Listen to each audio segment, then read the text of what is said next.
गांव के एक छोटे से घर में रीना अपनी मां सावित्री देवी के साथ रहती थी। रीना बचपन से ही बेहद होशियार थी। पढ़ाई में इतनी तेज कि गांव के मास्टर साहब भी उसकी तारीफ करते थकते नहीं थे। लेकिन गरीबी के कारण उसकी राह हमेशा कठिन रही। सावित्री देवी ने पति को बहुत पहले ही खो दिया था। पति की मौत के बाद उन्होंने अकेले ही रीना को पाला, कभी खेतों में मजदूरी करके तो कभी दूसरों के घरों में बर्तन धोकर।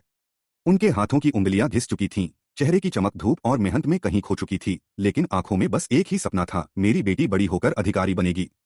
रीना अपनी मां की हालत देखती और मन ही मन कसम खाती, मां को और दुख नहीं दूंगी। समय बीता, रीना शहर पढ़ने गई। पहली बार मां बेटी अलग हुई। सावित्री देवी ने अपनी सारी जमापूंजी बेटी की पढ़ाई में लगा दी। खुद फटे कपड़े पहनती, आधा पेट खाती, लेकिन रीना को कभी कमी महसूस नहीं होने दी। रीना ने भी मां की उम्मीदों पर पानी नहीं फेरा। मेहनत से पढ़ाई की, नौकरी पाई और कुछ ही सालों में अधिकारी बन गई। गांव के लोग कहते, देखो सावित्री की बेटी ने नाम रोशन कर दिया। लेकिन जैसे जैसे रीना शहर की बड़ी बड़ी दुनिया में रमने लगी, मां कहीं पीछे छूटने लगी। काम का बोझ, नया घर, नए लोग, और धीरे धीरे मां के लिए समय ही नहीं बचा। एक दिन सावित्री देवी अचानक बीमार पड़ गईं। उन्होंने बेटी को फोन किया, बेटी थोड़ा आ जाओ, बहुत दिनों से तुम्हें देखा नहीं। रीना ने जवाब दिया, मां इस वक्त काम बहुत है, मैं छुट्टी लेकर जल्द आऊंगी। लेकिन वो जल्द कभी आया ही नहीं। गांव में मां अकेली दिन ब दिन कमजोर होती गईं।